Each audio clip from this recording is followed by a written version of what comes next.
We are so glad you've joined us today. Things look a little different. We're not on our regular set. The brothers are in Dallas. We're here at our home in Orlando. But we wanted to get to you, our viewer, a very timely interview. Guys, tell us a little bit more. Well, the world is telling you lies, and Satan is the master PR spokesman. And when you hear everybody up in arms, they're getting on their phones, they're making these chants, they're picketing, it's always against the nation state of Israel because they're God's chosen people. And we want to bring you the truth of what's going on. It doesn't make any sense that Israel is under this amazing microscope when horrible crimes are being committed around the world and they're just trying to protect themselves. That's why we love going to Israel, so that we can see the truth, hear the real stories, and bring that information to you. Let's bring that real story to you right now. One of the most unique things about being in Israel during any time of conflict is that the country is so small, you're going to hear, feel, or see some evidence of the conflict that's going on. From our hotel room, we can hear explosions, we can feel them, we can see the lights in the sky at night as we learn of the conflicts that are going on not far from us. And last night was no exception with Rafah. With the war fresh in our minds, we journey to Modi'in. Trips to Israel do have their perks. We get to meet and interview these amazing, influential people. Today, we're actually invited to the home of Avital Leibovich, and what a warm welcome she gave. Avital is a lieutenant colonel in the IDF Reserves, and also the director of the American Jewish Committee Jerusalem since 2014.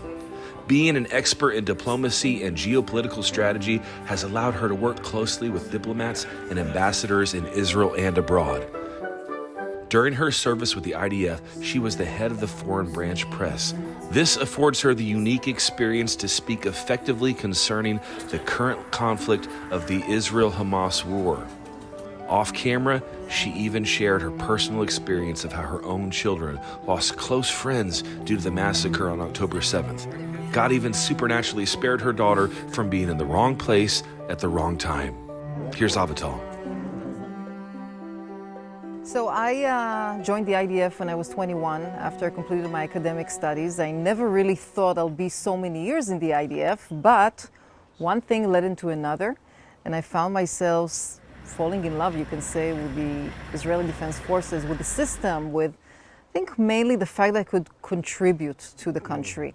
And I had different roles, usually in the IDF spokesperson unit, where I had to defend Israel across the world. I served for 23 years. I retired 10 years ago, and I've been doing my reserve duty ever since in the northern borders of Israel. I have 3 kids, I'm married. My husband also was an officer in the Air Force, and this is how we met. It's incredible, this perspective we keep hearing. We interviewed some people from the IDF yesterday who are starting at 20 and 21, and hearing the perspective being, I'm doing this because it's my responsibility. If I don't, no one else will. And we were correlating how in America, 20-year-olds like, Dad, can I have some more money because I want to go hang out and buy clothes and do things. That sense of responsibility seems to be something that's common in Israel. Mm-hmm. And I know that one of the messages you're trying to preach is, here's the information, and here's how you're responsible to take that information and do something with it. We've been talking about anti-Semitism and how October 7th has exploded that on the world stage yet again. If anybody thought it was dead, what are you seeing now globally? I know that's a big question to start off with, but since October 7th with anti-Semitism. Although we are here in Israel, we do see all the harsh images, the protests, the chants, the holding signs that Jews are not welcomed, or from the river to the sea, or a million other versions of anti-Semitism. We're also hearing slogans like Israel, Jews are controlling the world media, or Jews are the richest people in the world. These are all anti-Semite slogans, and we are aware of that. Now, part of it derives from ignorance. Another part of it has to do with a lot of falsehoods. We are in the age of internet and social media. We are living in an age that everybody that has a cell phone is actually a journalist in a way.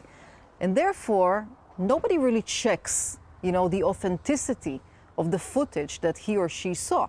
immediately it's easier to base your opinion based on emotions. Each generation seems to get a little more focused on themselves and separated from history. About 15 years ago, we were in Germany with a pastor who said that they were a generation away from the Holocaust never existing because they didn't speak about it to the generation below. And now, like you're saying today, if it isn't on TikTok, then it must not have happened. That's a terrifying position to be in. It is. I have to say that I'm a daughter of a Holocaust survivor. My father was born in Poland in 1940, and I came to Israel in 1949, just 1 year after it was founded. And he couldn't be more proud than to see my service in the army and our kids' service in the army as well.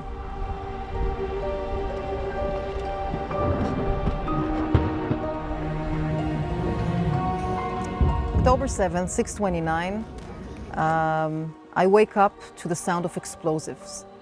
And I don't live next to Gaza. Gaza is 100 kilometers from here. But it was Saturday morning, it was a holiday. We were all sleeping, it was early.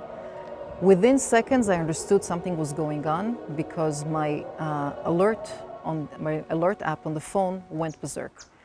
The next thing I did was to call my father. My father is a religious man, and every Saturday he goes to synagogue. Now, he observes Shabbat, observes the Saturday, the Sabbath, and he doesn't have any means he doesn't open the TV or the radio, he doesn't know that there's something going on. And I was concerned that he would go and rockets began flying here. So the first thing I called him up and I told him, stay at home, prepare your shelter. Of course, I prepared my shelter as well. The next thing I did was wake up my 3 kids and my husband, which of course can sleep even when the tank goes around him. And 2 o'clock I received a phone call from my commander in the reserve duty. My reserve duty it's 2 miles from the Lebanese border. I packed a bag. I had no idea for how long I'm traveling to and how long I will stay there, but I packed a bag and I went there. I was there for 52 days. I came home for 2-3 weekends, but that's it. I was there next to the border, and that was a deserted place, of course. At the same time, my husband went to reserve duty in the Air Force. At the same time, my oldest daughter went to reserve duty in the South Command for 60 days.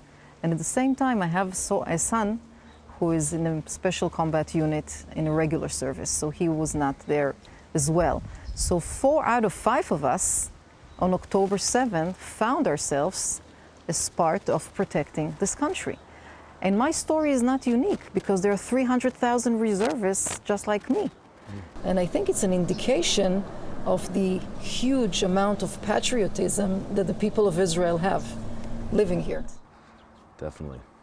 One of the, I don't know if to call it disgusting or horrific things we found upon the bodies of those who infiltrated on October 7, those Hamas terrorists who infiltrated on October 7, we found receipts that it was an indication to sums of money they were paid for to kill Jews.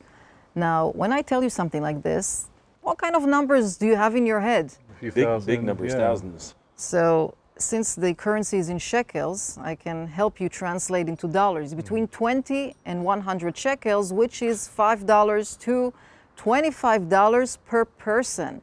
This was the incentive that Hamas gave many of the terrorists just to cross the border and kill as many Jews as possible. Well, here's a question to me, because that's insane, first of all, $5 to $25 at the value of a life. I've worked in different countries where sex trafficking was rampant, talking to parents who were selling their kids for $300. So this number is insanely small. But what happened to the idea that they were doing it strictly for their belief system and religion? All of a sudden, that seems to poke holes in the idea that it's just about their faith if they're wanting to pick up $5. It's not only that. Many of them were drugged. They were drugged, and therefore they were operating in a very, almost an automatic kind of mood. So you're thinking to yourself, wait, if they're so, believe ideologically on Hamas's or Muslim Brotherhood agenda, why do they need drugs? Why do they need payments? Unless it's a part of that ideology. And we know, because we found so many millions of dollars and shekels hidden in Hamas safes in the tunnels. We found tens of millions of dollars, hundreds of millions of dollars and shekels in the tunnels hidden. So the money was a part of the system. Just recently, I believe it was back April 14th or 15th, It was a attack from Iran. This was historical. Never in history has Iran directly attacked Israel. It's always been through proxies, through Hezbollah, through Syria. But they sent 300 plus drones and ballistic missiles, cruise missiles. Thankfully, no one was severely harmed, and America helped, and you all guys, the Iron Dome, all these amazing methods of technology defeated their weaponry. But we heard afterwards that this was foreknown by the American government. We heard through Turkey that this was a plan, and we sort of set limits. Okay, if you don't go beyond this, you can do this. To me, that sounds like an allowance of terrorism, that even our country would allow such things as some kind of pacification for this. How can we actually deal with the situation of Iran? They are a bully. How do you deal with this kind of bully? First of all, we need to know that Iran is the main orchestrator, the chief orchestrator of what is going on. Iran is responsible for October 7th at the end of the day. Iran is responsible for the failed situation of Lebanon. It's responsible of the atrocities that were going on in Syria. It's responsible for the amount of ammunition which is going in to Judea and Samaria on a daily basis. So this is the chief orchestrator, but the world needs to understand that Iran is not a sole Israeli issue. It has an impact all over the world. The fact that the Houthis, a remote Yemenite tribe, now Yemen is the weakest, poorest country in the region. How come they have the money to fire a missile 2,000 kilometers, which costs $2-3 million, one missile? Wow. And they fire dozens because Iran is behind it. Now the world needs to come together, sanction Iran, whether it's business, whether it's educational. I mean, 2 weeks ago, I couldn't believe when I saw that the Iranian foreign minister was a guest in the UN in New York. I'm thinking to myself, wait, what do I see here? So as long as they will be embraced and welcomed by the Western world, they will continue. Now Israel is standing in a way as a shield for the Western world. There was no other country ever in history that had to defend itself from 200 drones flying here simultaneously. Never, ever. But it showed us two good things. Number one, the defense systems we have here are magnificent, with more than 12 years of experience in Iron Dome and Arrow system, almost 97 success rates of interception. And number two, there was a coalition that worked together with Israel, the US, the primary actor, but there was the UK, and there was France, there was Jordan. I think it also speaks about the joint interests and the need to work in a mutual way, to coordinate and to work in order to defend not only Israel, it's not only for Israel, it's for the entire region, also for the world. Her story is incredible. She is an incredible woman. What I, as a wife and mom, can't even fathom is the fact that in one day, her whole life changed. She had to go fight. Her husband had to fight. 2 of her children in her home were on the front lines. It's unimaginable, but yet that is life in Israel. That's what so many of the Israelis had to go through on the 7th. It's a tough story. Yes. Wow. That is the reality of what they are dealing with. And the world is telling them, you don't have a right to defend yourselves. They say, stop moving around. You're a moving target. Stay still while the enemy fires at you. What kind of mentality is this of a sovereign nation to not be allowed to defend themselves? If the things that happened to Israel happened to America, we would retaliate in a second. Entire nations would be toppled. But they're asked to show incredible restraint. And trust me, they do so because they have compassion even for their enemies. She said that whenever October 7th happened, they didn't see each other for 60 days before they got to have a break once the war started, their family. And these times are so horrible, and they are getting worse in so many ways because of deception. This ministry that God has placed right here for such a time as this has been speaking the truth for 45 years.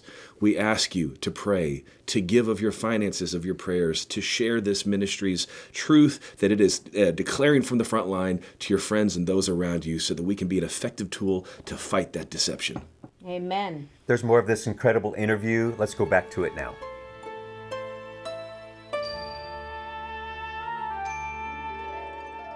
Well, you spoke about there's disinformation, there's lack of education with people not knowing this. What about when it comes to the world media and world journalism? They have an anti-Israel bias, clearly. You can't deny it. Why is everybody on the world stage, even including the United Nations, seemingly against Israel? So today in the media world, I think there is a lot of competition on who brings the story first. And in order to bring the story first, some of your ethical journalistic values are not being followed. For example, credibility. Is the story credible or not? And I'll give you an example from the war in Gaza. A few weeks after the war began, there was some sort of an allegation that Israel targeted deliberately a hospital. And the media, most of the world media, immediately went out with headlines describing, quoting Hamas sources, which obviously are not objective sources in any way, and they have their own goal to bash Israel globally. And the story was a fake one. Because, first of all, the hospital was standing as it was. The Islamic Jihad, which is another terror movement in Gaza, actually misfired and hit the parking lot of the hospital. But you know, there's only one little question a decent journalist needed to ask that evening, and that is, how many beds are in the hospital? Because the answer is 80. So if the answer is 80, how can you possibly buy the Hamas allegation which says 600 people were killed? How? Just logic, pure logic. Well, you work for the American Jewish Committee, and you were telling me a little bit earlier that y'all have efforts working with organizations, groups, and governments around the world, including the United States. What have you been doing with the United States to help stop the spread of anti-Semitism? So AJC has been one of the oldest Jewish organizations. It was founded in 1906. We have 25 offices in the United States and 15 international offices.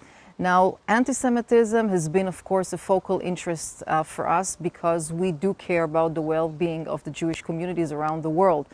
Since October 7, very unfortunately, we see a surge in the number of incidents in anti-Semitism. As a matter of fact, we reached a point today where Jews are afraid to carry Jewish symbols, such as a Star of David, or maybe a yarmulke, or any dressing item which is perceived to be Jewish. In order to combat anti-Semitism, you also need to educate and you need to enforce law. And to educate, we have a lot of workshops which we train different factories, different working places, whether it's firms of law, or whether it's high-tech companies and others, because we have to fight the ignorance. If someone says, well, you're a Jew, you control the media, you figure it out, and they don't even realize it's an anti-Semite saying, we have to teach them and explain to them why it's an anti-Semite saying.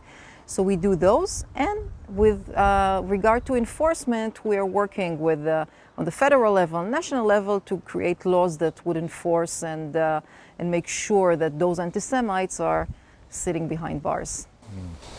What about on a level of religion, Christians? We know at this time right now, at least in America, the evangelical community is supportive of the Jewish people in Israel, but there's a lot of other religious groups that are against Israel. We know Islam, not all of Islam is against Israel, but certain teachings in the Quran is what Hamas holds to, is why they are persecuting the Jewish people. What can we do across religions, and especially for Christians in America, to stop this spread? Look, I think that we are in favor of trying to partner with as many groups in society that care for Israel. Of course, the Christians are critical mass of these groups. And as someone who served in the army so many years and is still serving in reserve duty, I can tell you that you can see Christians serving in the army in numbers which are growing. As a matter of fact, Israel and the U.S. share many values. Yes. Now, one of the values is respecting the religion, the freedom of religion.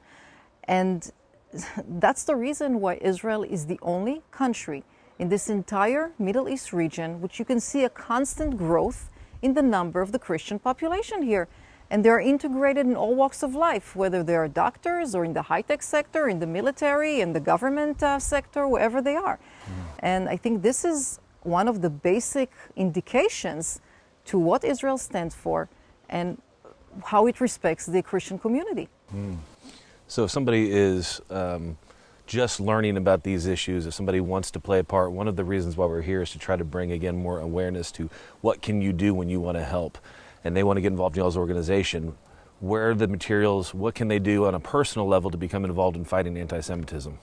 So it's a great question. I think that knowledge is a very powerful asset. And the question is, in the world of global media and pop-ups and notifications 24 hours a day, how do you really get the correct information, which is not false or fake? You can find on our website, ajc.org, a daily update on what's going on in Israel. It's just one pager, but it's very accurate. It's not fake. You can be sure that you're getting the accurate information. Now, Israel also has official sources. For example, COGAT. COGAT, C-O-G-A-T, is the body which facilitates humanitarian aid into Gaza. Now, there are more than 20 NGOs which are donating aid to Gaza on a daily basis, and I'm not even counting the countries. Wow. There are more than 20 bakeries which are operating every day, producing, baking pita breads. Mm-hmm. So this is not a remote area in Africa. This is 2 million people who do enjoy at least the best humanitarian aid possible. And just another thought. You know, we had here a deadly civilian war in Syria between 2011 and 2018. It was horrible for them. 250 people were butchered every week. Syria wasn't held to any standards. How many times did the National Security Council convene in 7 years? Once, twice? How many times did it convene here in 7 months of fighting, where we had no choice but to protect ourselves? We didn't ask to be dragged into atrocities on October 7th? More than 50 times. So please keep that in mind when you hear, read, receive information about Israel, and go to the best sources, the accurate sources, and this will be very helpful to everyone, I believe. You are definitely held to a different standard than anyone in the world, even according to the rules of war, the boundaries that y'all received in 1948, then y'all lost and regained, and then suddenly this is not your land, you're occupiers. You told me earlier that here's the border to Samaria right here, right over that hill, and that territory is disputed territory, but it is ancestrally, biblically, and of course by 1948 standards, your land, your country. What do you say to people who claim that you are the occupiers, that you are the instigators of war? First of all, if I have the opportunity, I would bring them here to Israel. Mm-hmm. You know, we are bringing 25 delegations every year of decision makers, politicians from all over the world to show them Israel, not through the media, not through a TV screen, but on the ground. And I think this is the critical thing. But I am aware that we can't bring everyone. Therefore, I do suggest sticking to the facts. And we are here. The Samaria Mountains are behind us. Tel Aviv is just half an hour from here. So let's begin the lesson by learning about the map of Israel and how big it is, the size of New Jersey, for example, for your American audience, but also the challenges. Our neighbors are not Luxembourg and Sweden.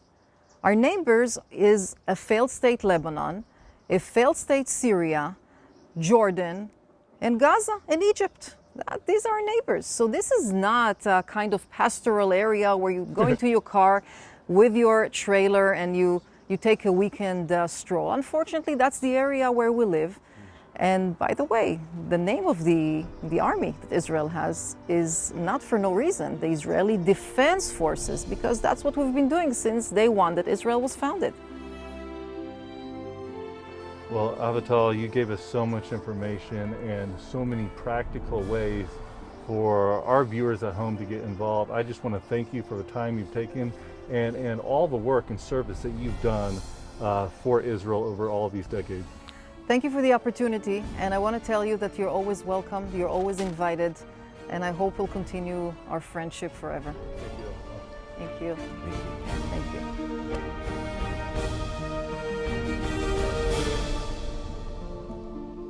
Avital gave us so much information, so much to digest.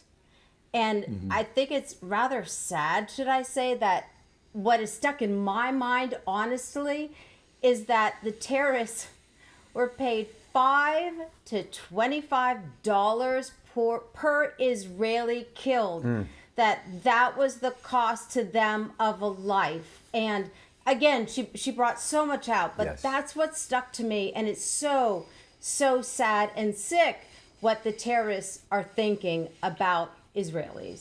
Yes, it is a culture of death. They celebrate death, and the Israelis celebrate life, L'chaim. And this is the problem that they're dealing with today. But they don't know it's a spiritual battle. I think we all know it's a spiritual battle, and some people think it may be a complex situation, but here sums it all up. There's a fallen angel, the enemy of our souls, the enemy of God, and he hates God's chosen people because their mere existence spells his doom and coming judgment. So he's going to do everything he can to wipe them off the face of the earth. But we have a job, a duty, and an ability given to us by Yeshua to step forward in the spirit world and to stand against the forces of darkness. You know, Matthew 18 through 19, it says, "Truly I tell you, whatever you bind on earth will be bound in heaven, and whatever you loose on earth will be loosed in heaven. Again, truly I tell you that if two of you on earth agree about anything they ask for, it will be done for them by my Father in heaven."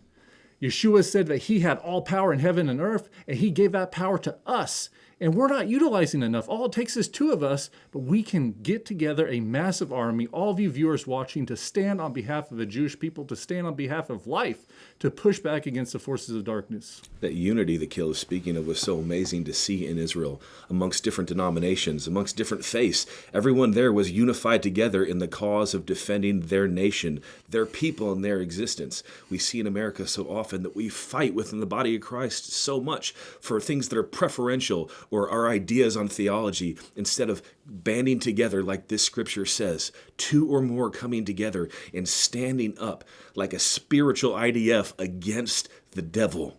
That's our job. That's what this ministry does. The whole purpose of this ministry for 45 years has to stand against the lies and deception, to bring you the truth of what is really happening, what the Bible really says, what Jesus intended for you to understand from his word.